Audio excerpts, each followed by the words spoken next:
breakdown nini? Lockdown. Asubuhi nilikuwa nakumbuka lockdown. Sijui kwa nini breakdown inakuja haraka. Sio vibaya tukichelewa kidogo tu. Tukisilingana. Kwa sababu hii ni ibada ya tatu. Kwa ni ibada ya kwanza, kaja ibada ya pili ya ushirika, kaja ibada ya tatu. Hayo sio vibaya kwa leo kwa sababu tumekuwa na ibada nyingi tukichelewa kidogo. Nasema hivyo kwa sababu ya umuhimu haya ambayo nimeanza kufundisha. Wangapi wanakumbuka mara ya mwisho nilisimama jambo gani? Hao ambao wamekuja kwenye ibada ya kwanza wasiseme. Wale ambao hatujaonana nilifundisha juu ya nini watu wa Mungu? Kujihadhari na watu gani? Manabii wa uongo na walimu wa uongo.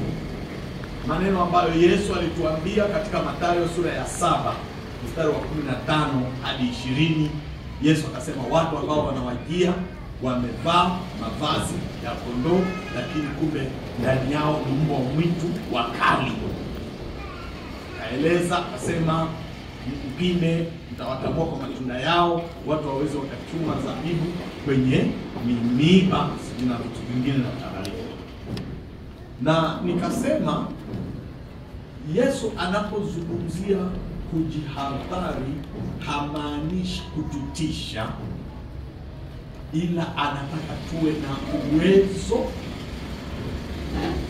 kutujengea uwezo wa kukabiliana na manabii wa uongo. Sababu manabii wa uongo wenyewe wamekuwepo na wapo na wataendelea kuwepo mpaka Yesu atakaporudi. Hakuna kipindi ambapo habajawahi kanisa ambako hakijawahi kukutana na manabii wa uongo. Na imesema hivi, imeandikwa katika siku za mwisho watakuja manabii wa uongo, na hata sasa wamekwisha kuwepo. Wakati wanaandika walikwisha kuwepo. Na nikaeleza nikasema kwa nini Yesu anataka tuwe na uelewa? Kwa sababu manabii wa uongo wanateka kwa hila. Imeandikwa wanawajia wakiwa wamevaa mavazi ya nini? Ya kondoo. Ni ngumu sana kujua huyu ni mbwa mwitu ikiwa amevaa nini? Mavazi ya kondoo. Kwa hiyo ni rahisi kondoo kukaa na mbwa mwitu, kumbe mbwa mwitu anawinda mahindi yake. Kwa hiyo anashitukia analiwa. Ndio unasema kumbe huyu sio kondoo, huyu ni mbwa mwitu. Sasa hatuwezi kujua, labda anataka kutufundisha sisi kondoo. Sio kila kondoo unaiamini, unatakiwa uiangalie miguu yake. Unaweza kukuta inakucha. Kondoo gani huyu? Hana kwato. Mbona huyu amekaa kama kondoo? Yaani ndio hiyo awareness. Yaani unapewa akili ya kuweza kuvumbua mwenyewe. Tulisoma kwamba nyakati za mwisho Yesu alivyofundisha hii kitu inaitwa manabii wa uongo wataongezeka sana.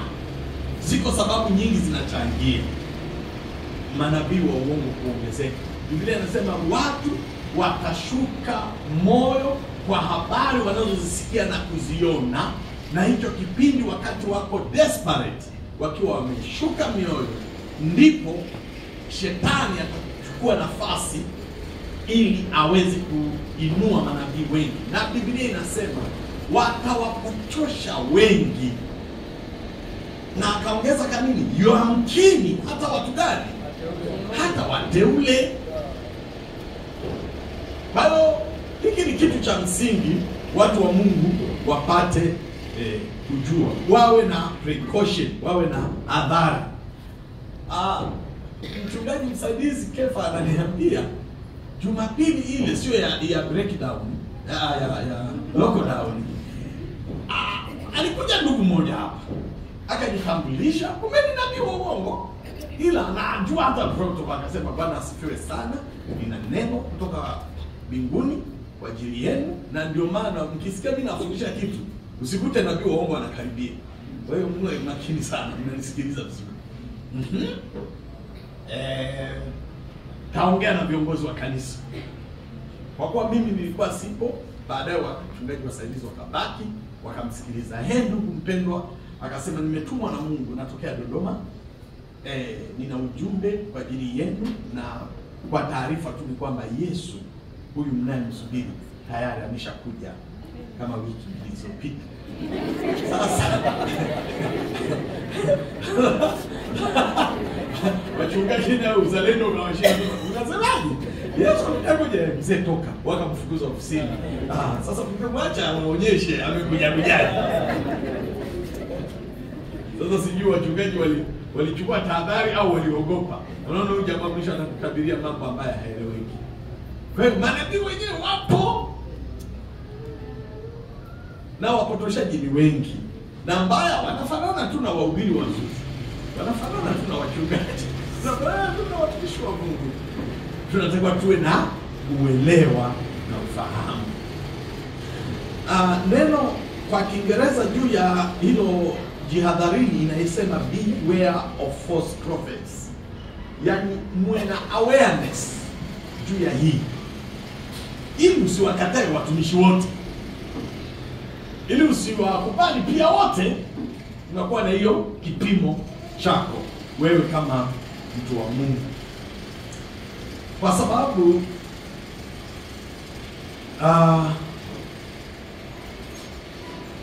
wao tulivyojifunza huko nyuma, anasema kuliondokea manabii wa uongo katika wale watu, kama vile kwenu kutakavyokuwa na walimu na wa uongo watakaoingiza kwa werevu uzushi wa kupoteza. Wana uzushi ambao unafanya nini? Unapoteza. Wao wataingiza uzushi wa kupoteza kwa njia ya werevu, imeandikwa. Wataingiza kwa werevu. Na ndio nilimalizia somo langu nikasema neno werevu ni ujanja, lakini si ujanja mzuri. Imeandikwa na nyoka alikuwa mwerevu zaidi ya wanyama wote aliokuwa ameumba Bwana katika bustani. Si imeandikwa hivyo? Na huu werevu unafanya kazi kwa hila, kwa sababu Paulo katika waraka wa Korinto anatafsiri habari ya nyoka alivyofanya. Inasema hivi, lakini ninachelea kama yule nyoka alivyomdanganya Hawa kwa hila yake, yani kwa werevu wenye hila. Kwa hiyo asija kawaharibu fikra zenu. Huyu anatafsiri vizuri. Ndio maana nikasema hivi kwamba shetani kazi yake kubwa sio kukufanyia ishara. Kazi yake ni kutwist, kucheza na akili yako. Kazi yake ni kucheza na akili yako. Huwezi kumkamata mtu kiroho usipompotosha kiroho. Na kazi ya kwanza anayoandaa mazingira, hufanya ishara. Na watu wa Mungu husahau, hufikiri ishara zote zinatoka kwa nani? Kwa Mungu. Ndio machakibu yanapoanzia hapo. Hufikiri miujiza yote inatoka kwa Mungu, lakini hujasoma maandiko. Musa alipoenda, alipewa ile fimbo na ikageuka nyoka kama ishara. Alipoenda kwa Farao, alipotupa ile nyoka, jamani, wachawi walishindwa kutupa na wao nyoka? Si walitupa? Kwa hiyo kutupa fimbo kuwa nyoka sio mwisho wa muujiza wa Mungu. Maanake hata shetani anaweza kuingiliza. Bwana tusaidie sana. Sasa tufanyaje? Tusipokee miujiza ya Bwana? Huko sasa ni uoga nako. Haleluya. Haleluya. Bwana asifiwe sana. Bwana asifiwe sana. Hatuwezi kuogopa mambo mazuri kwa sababu yametokea changamoto.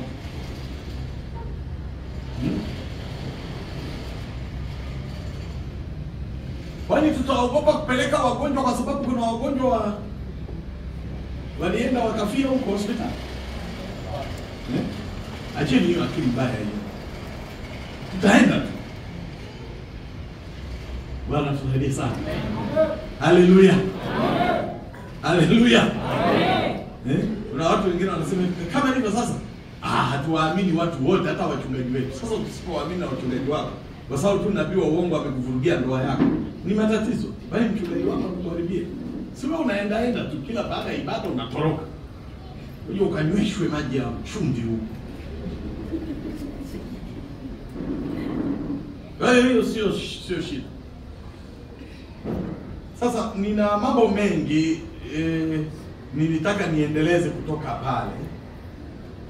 Nimeongea mambo mengi, nikasema hivi, mbinu ya shetani ni ile, ni kukutoa katika ushirika. Shetani alimtoa Adamu na Eva katika ushirika wake na Mungu. Kwa hata leo kazi ya manabii wa uongo pamoja na ishara na vitu gani ni kukuhamisha kutoka katika imani yako, ni kukuhamisha kutoka katika ushirika wa kanisa, ni kukuhamisha kutoka katika uwepo wa Mungu. Watu wanakauka. Mimi najua moja ya ishara ya kwamba hii huduma sio ya kimungu, huwezi kujazwa neema ya Roho Mtakatifu, unakuwa mkavu. Mnanielewa jamani? Huwezi kububujika, huwezi kumwimbia Kristo mfalme ukasikia unabubujika. Hamna, Mungu hajaji kwenye ubaya na uongo. Huwezi kubadilika, huwezi kuona matunda ya imani yako na kubadilishwa. Umesikia binti yangu yule anasema hivi kwamba nashukuru sana kuzaliwa kiroho katika hili kanisa. Yule ni mtoto wa dini, lakini amekuja kuzaliwa kiroho hapa na akaolewa hapa na akapata mwito kuwa mama mchungaji hapa. Anaweza kukueleza nina hatua, ninapiga, naenda. Haleluya. Haleluya. Haleluya. Na nilikuwa kipofu na sasa hizo ndio kanuni za kiroho. Bwana asifiwe sana. Bwana asifiwe sana. Ulikuja hapa na ukurutu. Leo unapendeza. Kwani ni uongo? Zinapendeza, zinawaona. Mlikuwa na ukurutu sana nyinyi wengi. Tukawafundisha kanuni za Mungu, maombi, kumtolea Bwana fungu la 10, mkajikaza. Sasa hivi mnatakata. Hizo ndio neema. Hebu nenda kwa manabii waangulize kama kuna matunda. Ni kuharibikiwa. Ulikuja na mtaji, sasa hivi umeharibika. Ulikuja na mke na watoto, sasa hivi umetenganishwa. Ulikuja hivyo, ndio kweli na kueleza. Uliza. Hamnaga productivity kwenye mafundisho potofu. Maana Mungu hawezi kuunga mkono. Hawezi. Sasa kama mtu anatembea kila wakati anatembea tu kwa damu Yesu, kwa damu Yesu, si ni mwenda wazimu?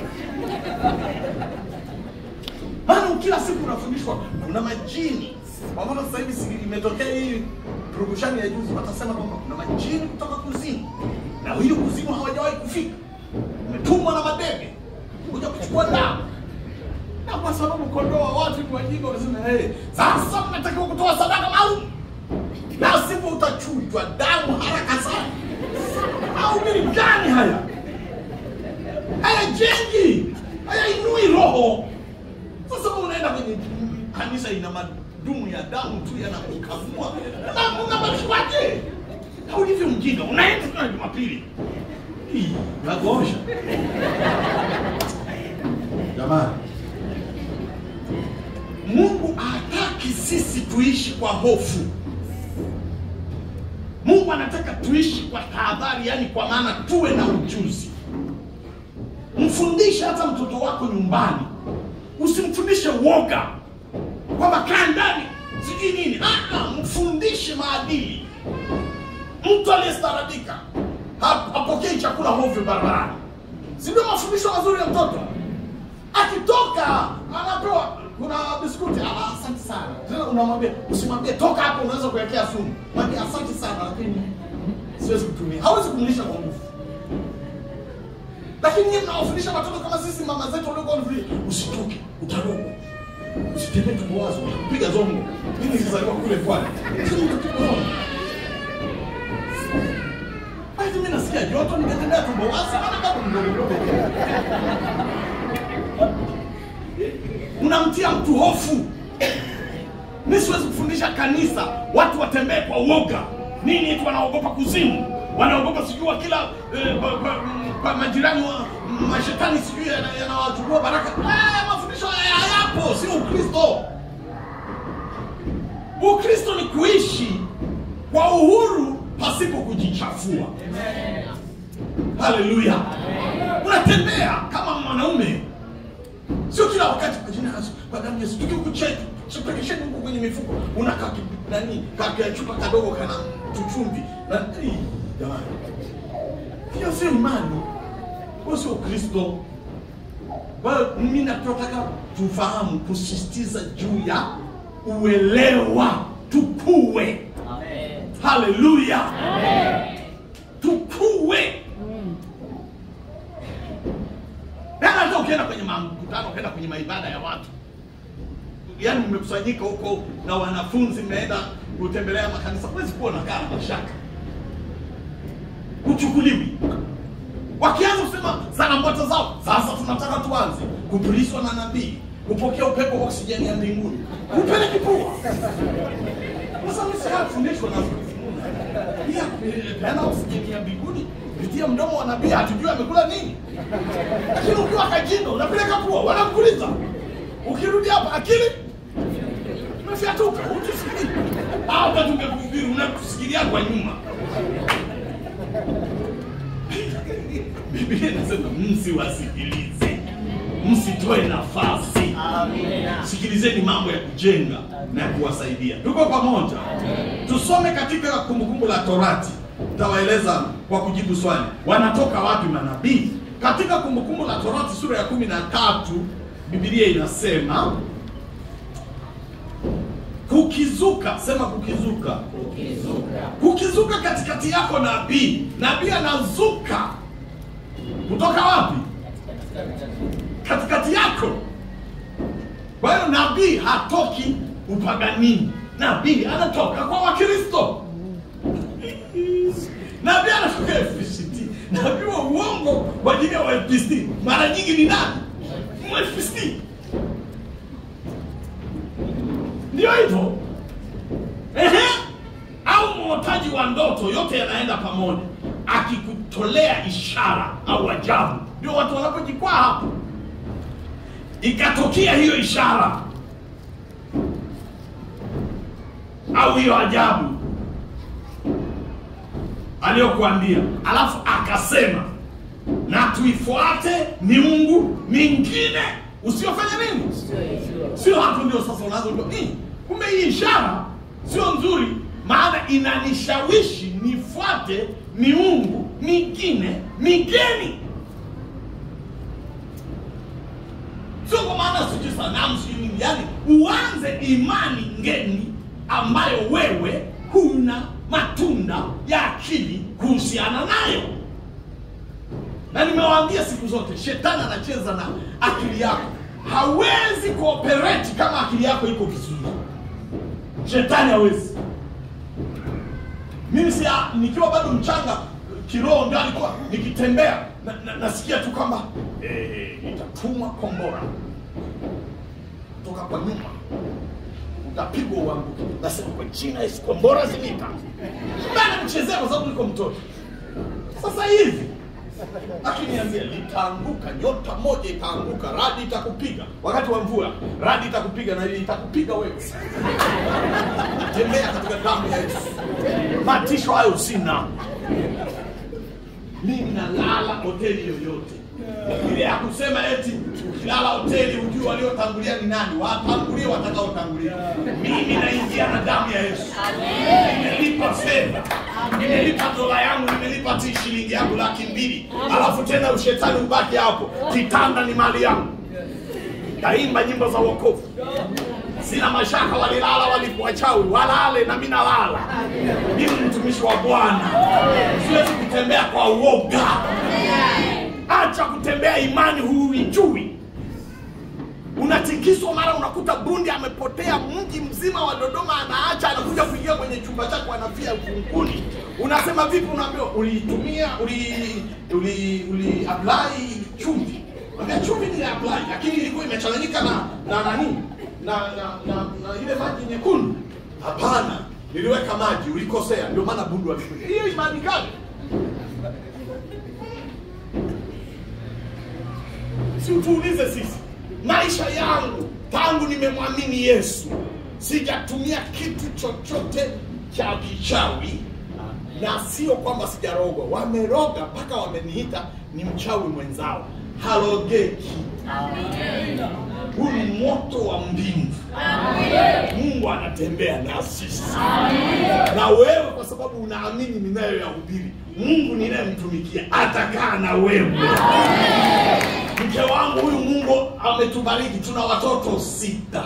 Tena si kwa neema, sio kwamba tunawapigia kelele nyinyi mnaofanya operation. Mke wangu mpaka katoto kajuzi ambao tulifikiri hapa leo hatutatoboa, hajawahi kufanywa hata operation moja. Mbingu imetutetea. Amen. Na sio kwamba tulikuwa na hela. Nyinyi mnafanywa operation maana hela zimo. Sisi tulikuwa makapuku. Wamesema watufanyie operation. Na ningepata za mke. Mbingu zinajitegemea. Imani tulionayo si mchezo. Ni halisi. Bwana amesema atatulinda na atatupigania sisi, nasi tutanyamaza kimya. Amini hivyo. Amini hivyo. Wewe amini Bwana uone. Hata kuchezewa unapewa imani mpya usiyoijua. Mtu akikwambia wokovu ulionao ni kweli umeokoka, lakini sio asilimia zote, hiyo ni shida. Imeanza. Maana yake anataka kuambia kuna sehemu ya wokovu wako ambayo bado wewe hujui. Hiyo ndio ugeni. Na mtu akiwa mgeni anakuwa total dependent kwa yule ambaye ni mwenyeji. Sasa kama wewe hujui Arusha, si tusikilize sisi watu wa Arusha tukurushe. Bwana tuseme tutakurusha kweli kweli. Mimi mwenyeji wa Arusha nikikimbia utaacha kukimbia? Nitakimbia. Nafikia mimi ndio mwenyeji wako. Nikianza kukimbia si unakimbia. Baadaye unasema nini? Unakimbia nini? Nimekuona unakimbia mwenyeji wako. Sijui nini? Sijui njia. Mtu asitawale imani yako. Hakuna wokovu zaidi ya huo ulioupewa. Sema amina.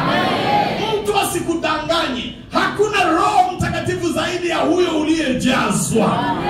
Mtu asikudanganye. Hakuna Biblia zaidi ya Biblia hii ambayo tumesoma na tumeponywa na tumebarikiwa na tunaendelea na mbingu tutaingia. Hii Biblia jamani. Haleluya. Mtu anakutaka kwa Biblia ni nini bwana? Hii Biblia hii haina maana. Sikiliza mtumishi wa Bwana live. Nataka kiporo. Hii Biblia ni kiporo. Kitabu cha siku nyingi sana. Wewe unapotea. Haya, twende haraka. Jibu tumezipata. Wapi wanatokea? Wanatoka kwa kuzuka. Kuzuka maana yake pap. Na hii ni kawaida ya unabii tangu Agano la Kale. Mpaka watu walishangaa.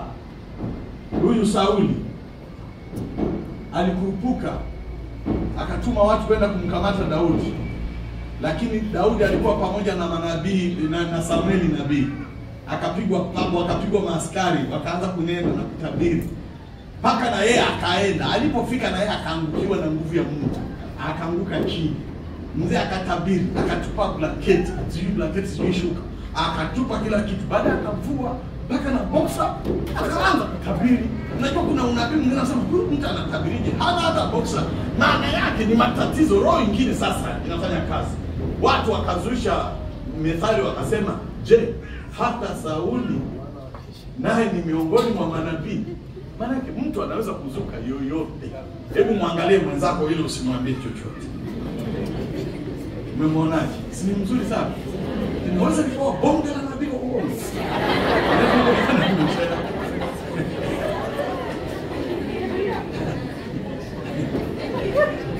tusaidie sana. Anatokea tu. Anatokea miongoni. Hata katika Matendo ya Mitume inasema hivi kwamba wakainuka miongoni mwenu wakinena mapotofu, wakawapotosha watakatifu. Miongoni mwa wazee wa kanisa, miongoni mwa maaskofu, miongoni mwa wahubiri wanaweza kutokea, na miongoni mwa washirika pia. B, ni nini huwa inapelekea haya manabii wa uongo kutokea? Nataka tu nijibu maswali. La kwanza ni roho chafu za upotofu. Ukisoma katika Ufunuo sura ya 13, 16 mstari wa 13, kuna roho tatu za mfano wa chura. Moja inampresent shetani, nyingine inampresent yule mfalme, na nyingine nabii wa uongo. Hiyo ni sponsored spirits zinazofadhili mambo haya mabaya. Kwa hiyo sio kitu ndogo ndogo, ina shina refu sana. Ila sasa inampata tu kama kachembe kadogo, lakini ukweli hasa hii ni roho chafu za siku za mwisho. Hata waraka wa kwanza wa Yohana sura ya 4 mstari wa kwanza inazungumzia hivyo, kwamba kuna roho ya mpinga Kristo inaanza kutenda kazi mpaka sasa. Hiyo mmoja inayosababisha roho au manabii wanajitokeza. Lakini pia niliongea siku hizi sana nikasema hivi, ni hao watumishi hasa vijana kuwa na shauku kubwa ya kutaka kufanya ishara na maajabu ili kujulikana na watu au kuwa watu mashuhuri. Unajua shida ya binadamu hasa anapoingia kwenye rika lile la kujitambulisha kwenye jamii, huwa anataka awe tofauti na wengine. Kwa hiyo sasa watumishi hasa vijana kama hawako chini ya wazee, mara nyingi wanaanguka kwenye mitego ya kuwa manabii wa uongo, kwa sababu anaingia kwenye maombi, anaomba, Baba tikisa mji wa Arusha, nikitembea waanguke upande huu, tena mimama mikubwa inaanguka huku na mababa yanaanguka, mimi nipite juu yao, waseme mtumishi wa Bwana amepita. Kumbe ile spirit haitaki kumtambulisha Kristo. Kwani watu wakianguka huku na huku alafu wewe ukapita katikati, Yesu anapata utukufu gani? Yesu anapata utukufu gani? Mwaulize wewe unayeomba, kwani unaomba hivyo? Yaani unafungua karofu fulani kabaya. Kwa nini usimwambie Mungu nitumie kama Obadia Koila, kama ulivyonikadiria? Kipimo alichokukadiria Mungu ni baraka kubwa kuliko hicho unachojipimia mwenyewe. Si ubaki hivyo hivyo, hata kama sio kubwa sana. Mungu anaanza kidogo kidogo. Kwenye huduma kubwa hawajaanzaga na boom. Hiyo ni huduma za kitapeli. Mimi naziita huduma za baluni. Si nilitoa mfano, huduma ya nini? Baluni. Ukichukua hata likubwa ukaanza kupuliza hapa, haichukui hata madaka matano, limetoka bomu nani kombora kubwa. Sasa watu wanapenda sana huduma za namna hiyo, huduma ambayo haijulikani. Leo hapa tuna ibada mpaka ya pili, watu hawatujui sisi. Kimama hapa ni watu walikuwa wachache sana, lakini hatukati tamaa. Dada yangu Salome, ujaja ngoja tutakuja kupeleka kwa kanisa jipi, uone kanisa letu limekuwa, lakini sio kitu ya siku moja. Tunaenda polepole, taratibu. Wakina mama Ngarifu hao ndio wanajua, wamenipokea hao. Tunaenda polepole tu. Huduma ya kimungu haina haraka, huduma ya kimungu inaenda polepole. Lakini watu wanasema sasa hii kanisa yetu mbona hailipuki mara moja kama nani? Sasa hivi sitaki huduma ya watu. Maana mke wangu ananiambia tafadhali ukome kutaja huduma za watu. Sema sawa. Nataka kutaja kitu kingine ya kutoka chini kwenda. Ndio hapa mimi. Yaani hizo ni raha namna inavyokuwa, lakini toa muda. Bwana tusaidie sana. Toa muda. Ndio raha ukioa mke ambaye hataki fujo. Nisikusikie kutaja huduma za watu. Waache waendelee watumishi wa Bwana.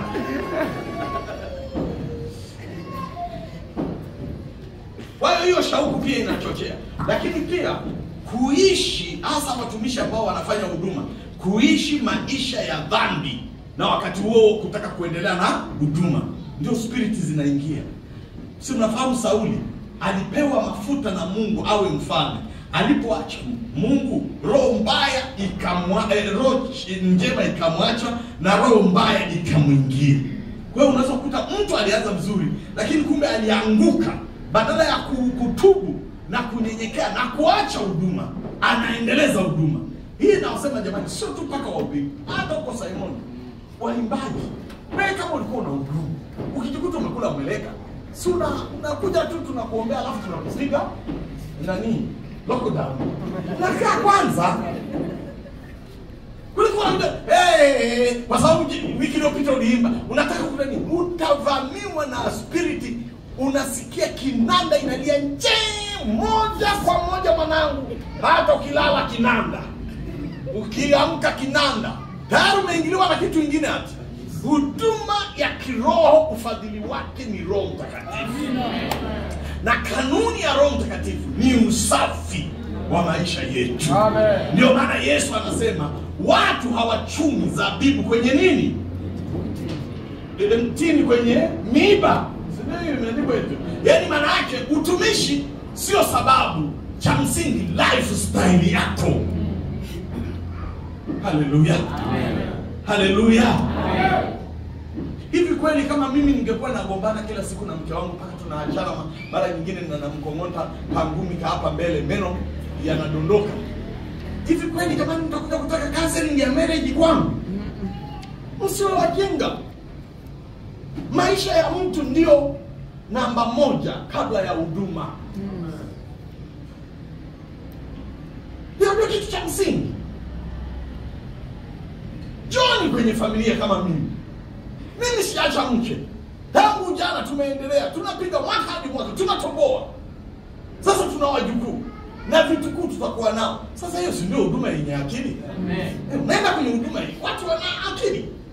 Sio eti huduma imeanza siku mbili, mara ameacha mke, anasema yule mke ni mjumbe wa Ibilisi.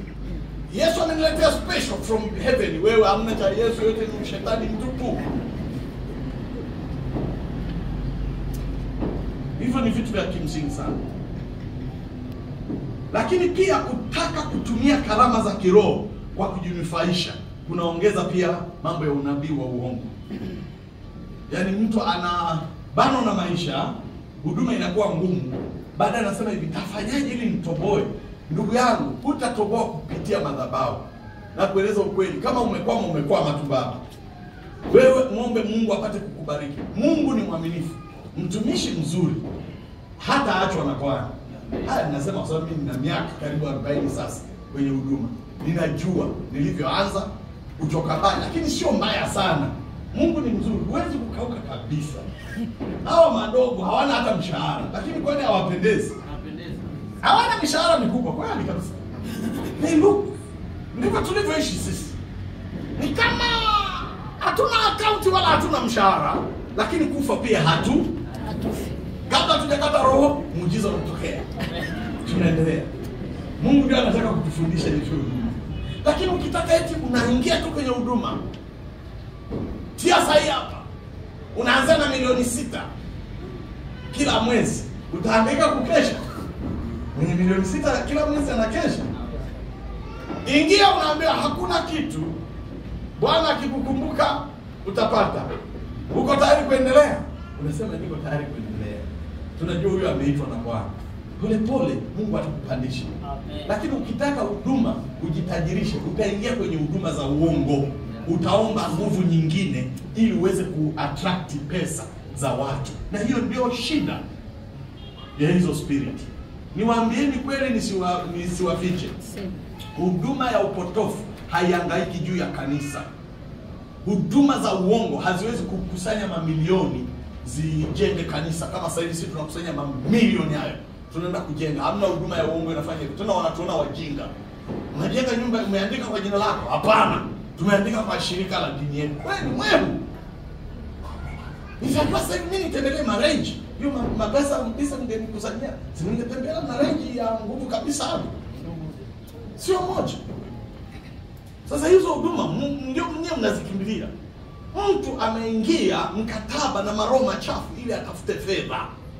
Sasa uchague, na hii ni kweli, si uongo. Shetani akamjaribu Yesu. Akamwambia hivi, ukiwa utanisujudia, mshiko mzee unachukua. Sasa wewe unamtishia mwenye mali kuhusu mali yake, naye alichemsha kweli. Ambia hebu ondoka hapo, huna heshima. Kwa sababu nijaribu mimi. Bwana msaidie sana. Amen. Si mmesoma katika Matendo ya Mitume sura ya 8. Wakina Petro walipokuwa wanaweka mikono juu ya watu na wanapokea Roho Mtakatifu. Kuna jamaa mmoja mchawi anaitwa Simoni. Simoni alipoona akasema hivi, wazee, hii kipawa mbona itanifaa mbele ya safari? Ni wakati milioni ngapi? Akaambia, potelea mbali. Vipawa vya Mungu havinunuliwi kwa fedha. Wewe una roho mbaya, nimekuona una uchungu ndani ya nafsi yako. Akamfukuza. Jamaa uzuri alitubu, alisema naomba mniombee mabaya hayo yasinipate. La mwisho, kutokuwa na mizania kati ya karama au madhihirisho na neno la Mungu. Yaani lazima upime. Sio kila unabii ni sawa. Anasema hivi, akikwambia twende tukaabudu miungu mingine, tayari unamkamata kwamba pamoja na ishara na kila kitu, huyu nabii sio wa kweli. Huwezi kumtoa nje ya kweli ya neno la Bwana. Kwa hiyo ni vizuri uelewe. Neno la unabii haliwezi kuwa na mamlaka kuliko Biblia. Hata angesemaje, neno la unabii linapaswa liwe chini ya mamlaka ya neno la Mungu. Amen. Unabii si karama iliyo kuu na bora kuliko nyingine. Ukisoma katika Wakorinto 13 mstari wa 2, karama iliyo kuu na kuliko nyingine si ni upendo? Unabii unatakiwa kutiishwe. Mtu asifanye hicho kwa sababu na kipawa cha unabii labda ni mkubwa kuliko wengine, utapotea. Kuna tofauti namna ya unabii ulivyotolewa katika Agano la Kale, nasema mizania ya neno la Mungu, na vile ambavyo unafanya kazi katika Agano Jipya. Agano la Kale manabii waliitwa waonaji, na watu walikuwa wanatoka wanaenda kwa muonaji, na ukifika kwa muonaji unampa hela au chochote ulicholeta, alafu unamwambia naomba unitabirie. Na kwa kipindi hicho huduma ilikuwa bado haijawa advanced. Ni kweli, maana hakuna mtu mwingine alikuwa na roho isipokuwa nabii na kuhani na mfalme mtiwa mafuta, watu watatu tu. Kwa hiyo kisha mpa nabii akifurahi, wanapiga kamziki, wanapiga kamziki, Roho wa Bwana anafanya nini? Anashuka, anakutabiria. Mungu ameona sasa hivi Agano Jipya tumejazwa wote Roho Mtakatifu. Haiwezekani awepo mtu mmoja ndio apandishe unabii. Imeandikwa hivi, unabii sasa, Petro anasema, haukuja wakati wowote kwa mapenzi ya mtu. Yaani huwezi ukasema nataka unabii ndani ya maisha uje ili udhurumie. Haiwezekani. Hata yeye mwenyewe. Yaani kwa mfano mimi ningekuwa nabii, niseme hivi kwamba watu wanapotosha. Kwa mfano mtu anasema kwamba Jumapili ijayo njoni mpokee unabii. Tayari mgongo. Je, kwani unabii unatoa wewe? Si unatoa kwa njia ya Roho Mtakatifu. Kama Roho amekataa, utamlazimisha. Lakini kwa waganga wa kienyeji, hata kama hataki, mganga wa kienyeji anakurupusha mapepo huko. Yakija na mbona mnanisumbua jamani? Nilikuwa kuzimuni, mmenizungusha. Kuna nini? Si ndivyo Sauli alivyoambiwa? Mnanisumbua huku chini. Kwa hiyo Roho Mtakatifu ni tofauti. Leo kama unakwenda kwa nabii wa Bwana, ingawa watu wanatusumbua. Watu wanakuja, hebu sema neno. Leo nataka nitabiri. Sema neno. Na ndio nataka niseme neno gani? Hebu sema lolote. Si tunapotoshwa huko. Huwezi kunilazimisha kusema. Nikisema kwamba bado siku 2 utafariki ila utaenda mbinguni, sio utasema kwa jina la Yesu.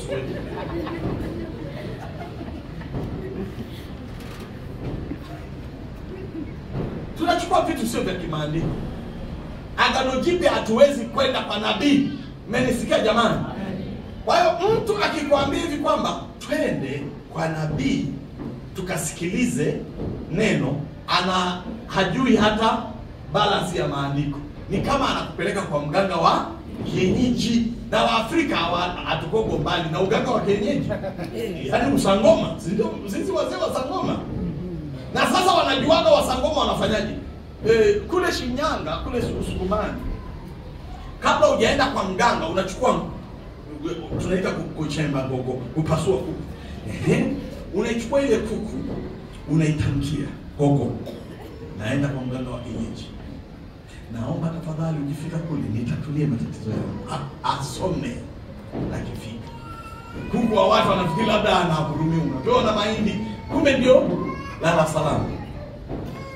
Ukifika kwa mganga, anachukua ile kuku, anaichana, bado inalia kabisa.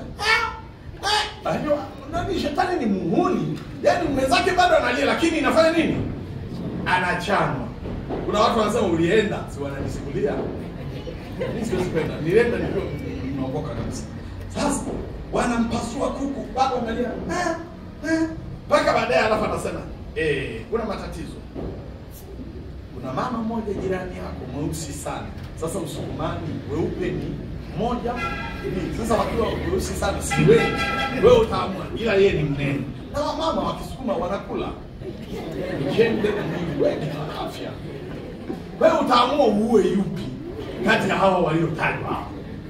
Na kwa kawaida mchawi hatoki mbali, si umemhisi? Ndio wanaanza ramli chongea, inaitwa nini? Chonganishi. Sasa Wakristo wamegeuza, wanasema kabla hujaja na hela kwa nabii tawatabiria, lakini mhakikishe chukua hela ya kutosha, itamkie matatizo yako. Na wewe hujasoma maandiko, unachukua hela ile ni karatasi, noti yangu, naenda kumtumishi wa Bwana, ina matatizo. Ina tofauti gani na kuku? Siwe ni wa mjini tu huna kuku ndio maana unataka ile. Shetani anacheza na akili za watu kwa sababu pia hata ujui tafsiri inaendaje. Agano Jipya hatuendi kutabiriwa, tunaacha Mungu anasema kama atakavyo. Haleluya. Amen.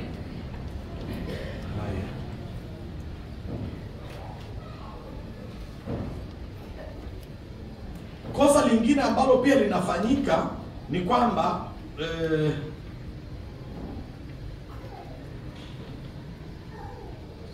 unabii hauongozi maisha yako, ila Mungu ndiye anaongoza maisha yako. Kwa hiyo unabii unatumika kama confirmation, kufanya nini? Kuthibitisha yale ambayo Mungu amesema ndani yako. Usiende kwenye unabii ukiwa giza kabisa. Yaani huna hata idea. Nilimtolea mfano binti yangu moja hapa asubuhi. Yeye bado hajaolewa. Hajasikia Mungu akimwambia kabisa. Alafu eti nabii anatokea na kwambia eti kwamba Alhamisi atatokea Mwarabu. Utaolewa na Mwarabu. Ila usiogope. Bwana atamgeuza. Ukifika nyumbani atabadilika. Utachinjwa mwanangu. Wewe tangu umeanza, uliwahi kuota hata umeolewa na Mwarabu? Maana ukweli Waarabu waliokoka wapo. Lakini umewahi hata ndoto? Umewahi hata kusikia mtu mwingine anasema, kwa nini hili jambo linakuwa jipya linatokea kwa mtumishi anajiita nabii na wewe unafanya? Usijaribu. Mungu ataanza kuongea juu ya jambo moja na la pili na ndoto na hata kinywa cha mtu mwingine. Alafu unashangaa siku bila kupanga Bwana ananena kwamba kuna mtu mmoja ataolewa na Mwarabu. Na nataka nikuthibitishie usiogope. Kwa kweli nilikutokea kwenye ndoto, nilikutokea kupitia watu. Na sasa narudia, unajua this is yenyewe. Ndivyo tunavyoenda, una confirm. So unapewa jambo jipya. Wewe hujawahi kujiandaa. Tuko pamoja jamani? Huku ukizingatia mizania ya eneo la Mungu, isiwe kinyume na mpango wa Mungu. Haleluya. Haleluya. Haleluya. Ni sawa tu na nabii atokea hapa aseme hivi kwamba, dada Paulina, najua una mchumba, karibu utaolewa. Paulina, Bwana anasema utaolewa mke wa pili. Na tajiri gani mkubwa duniani? Bill Gates. Utakuwa mke wa pili wa Bill Gates. Nani? Elon Musk. Utakuwa mke wa pili.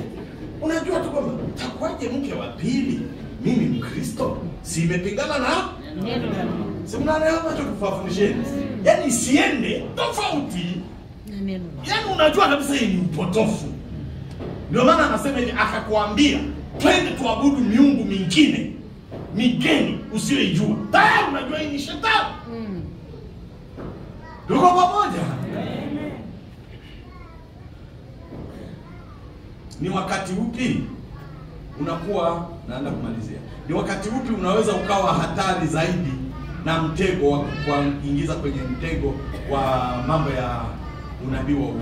Moja ni pale mtu anapokuwa hana kanisa wala mchungaji anakowajibika kiroho au kimakuzi binafsi.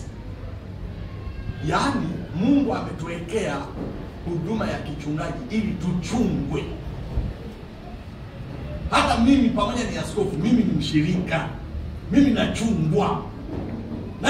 Yaani hata hapa kanisani na wazee wa kanisa na wachungaji wananiangalia. Si nimewaambia hata siku ile nimetoroka, nimepigiwa simu na Kefa, kidogo nikapigiwa na Epaphras, mzee tafadhali, unaanza kuwa na tabia mbaya, unaondoka hata bila kuaga wewe. Kabla wameambiwa na nani? Kumbe wamempigia mama. Nikamchongea na mke wangu. Ni yeye naye nilimuomba anisindikize akakataa. Na kweli alikataa. Lakini huwezi ukaishi bila kuwa na watu wanaoweza kukuangalia. Si umenielewa? Usiishi huna kanisa unakoweza kuwajibika kiroho, mahali ambapo hata kukemewa ni sehemu ya maisha. Hiyo ni kawaida kabisa. Huwezi kukua unaenda tu kila siku unapatia. Kuna siku unakosea. Tunakwambia hapana leo mzee, acha hiyo. Unajikaza, inauma lakini unajikaza. Bwana tusaidie sana. Mtu ambaye hana mchungaji anaitwa kondoo asiye na usiwe kondoo asiwe na mchungaji. Mwambie umefanya vizuri kuwa kondoo mwenye kuchungwa. Mwambie mwenzako.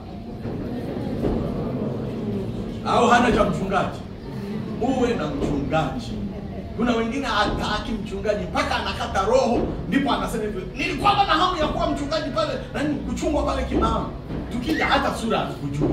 Njoo kanisani, hudhuria ibada, omba, toa, kila kitu inakutambulisha, na hapo tutakufundisha imani kama tunavyojifundisha.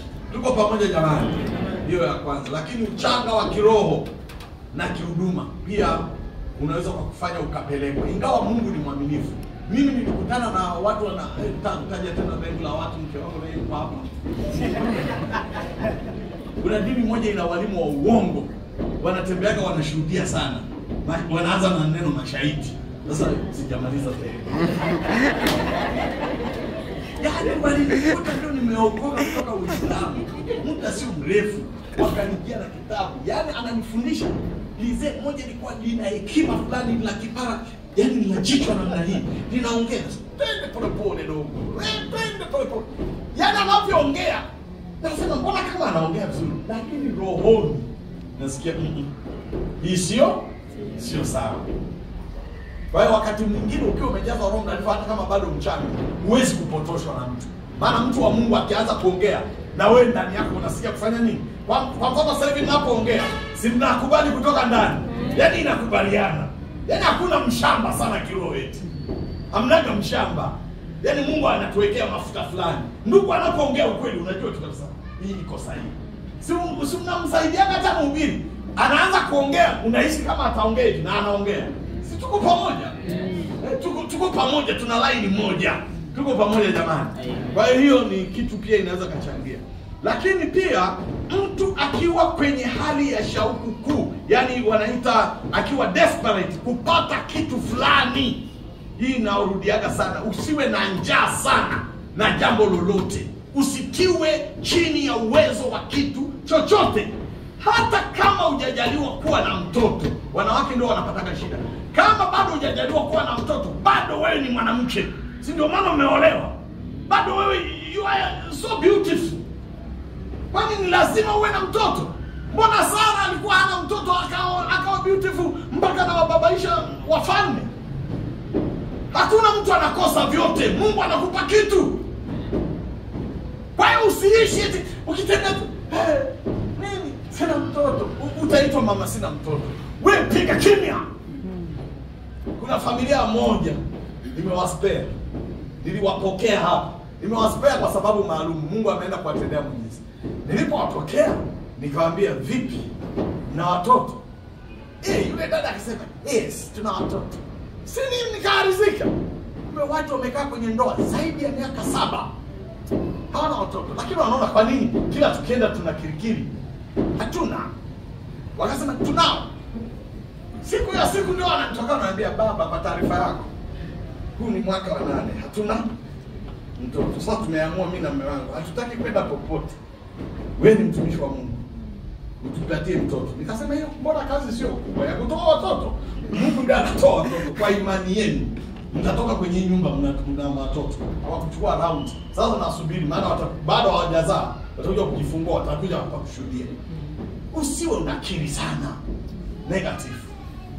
Shetani anatumia hiyo nafasi. Mwisho utafutwa na jirani yako ukatabiriwe huko. Na unajua shida ni kwamba ataenda kutabiriwa. Na habari ndio huwezi kuzaa. Mume wako sio binadamu. Mume wako ni jini. Sasa jini tangu lini anazaa na binadamu? Na bahati mbaya mume wako awe mrefu kama ndogo wako. Nasema bwana kweli saizi yake ni karibu sana. Haya ni majaribu. Acha hayo mambo. Mungu anafanya kazi tukiwa na upungufu fulani. Mungu hutuongezea neema na tunakuwa bora zaidi kuliko wale wanaotukadharau. Haleluya, haleluya. Na wakati mwingine Mungu anamtumia mwanamke asiyezaa aje azae watu mashuhuri watakaotawala wale waliotangulia. Usicheze na Mungu. Tunatumikia Mungu. Usiwe na njaa ya kitu chochote. Kuna mwingine anasema ana njaa ya kuolewa. Kwani una habari? Kuna wanawake wengi wamenyongwa na mito na lijamaa lina tatu, linamkandamiza mpaka anakata roho. Na ana jina la Kikristo. Wewe usifikiri eti kuolewa ndio kukata matatizo. Usiwaulize wa mama. Watu wengine wanataka kutoroka ndoa. Usinyanyaswe na shetani na kitu chochote. Ukiwa na kiu kubwa, hicho ndio kipindi chako cha kupotosha. Maana akija anambia hivi kwamba nilimtabiria. Hilo tatizo mbona ni dogo. Nilimtabiria dada moja akaolewa na Mtaliano. Nasema jamani, mimi naangaika wa Afrika, kumbe hata na Wataliano yoyote unataka hata ni Jerumani. Jerumani makorofi. Unajua wewe. Usifungue moyo kwa sababu una hamu na kiu ya pata kitu fulani. Mnanielewa ninachokisema? Kwa mfano unataka kupata kazi, unataka kupanda cheo, unataka kumtaji upande, mwisho utadanganywa tu na shetani. Hebu nenda katika standard ya kawaida, paka washauri, wachungaji waombe pamoja na wewe, ukifika wakati mambo yatakwenda. Mimi nimeomba na wandugu ambao cheo ilikuwa kipandi, leo ni mabosi. Nina hakika ninachokisema. Siuzi hapa huduma. Ni uoga wako tu. Sio unatuona labda hatujasoma, sio unatuona hatujakaa sawa. Sisi tumebeba baraka zako zote. Wewe usiseme huyu sio mfanyabiashara. Mimi ni mfanyabiashara na hapo ni polisi na hapo ni mambo yote mimi wewe ni. Tena ni aliyefanikiwa. Aliyefanikiwa. Sio polisi ambaye amepigwa ridana. Hapana. Kila kitu kizuri kipo kwa watumishi wa Mungu. Wewe tu uamini. Bwana asifiwe sana. Wewe usiniambie tu in details mauinjinia kama Kamulenga sijui nini transport sijui transport yote sema. Wewe sema nataka nifanikiwe mtihani wangu. Unapasua nakwambia. Amen. Ndio baraka ya kuwa na watumishi wa Mungu. Na nielewa ninachokisema. Amen. Usifungwe sana moyo. Haya. Kuna kipindi pia ambacho nilikirudia kile kipindi cha matatizo na misukosuko ya kimaisha. Hicho ndio kipindi ambapo mara nyingi pia unabii wa uongo unafanya kazi. Unapokuwa na kipindi cha misukosuko. Kwa mfano misukosuko katika ndoa kama misukosuko katika hali ya afya. Yaani umeugua au mume wako ameugua, mnajaribu kutibu na nini. Hicho ndicho kipindi ambapo shetani anapenda sana. Kwambia unachelewa bure. Umekanyagwa. Na hiyo mguu uliokukanyaga huo wayo umefukiwa kule Kigoma. kwenye nani, ziwa Victoria, maana ndio refu, ziwa Tanganyika. Sasa utautoaje? Anapigwa bwana na remote. Tafuta tu waya utarudi hapo. Kama kwa sababu unaumwa, unaingia tu kwenye ujinga. Usijaribiwe. Wapo watu wazuri wa Mungu lakini wana machangamoto na hatujajua sababu yake mpaka wanaingia mbinguni.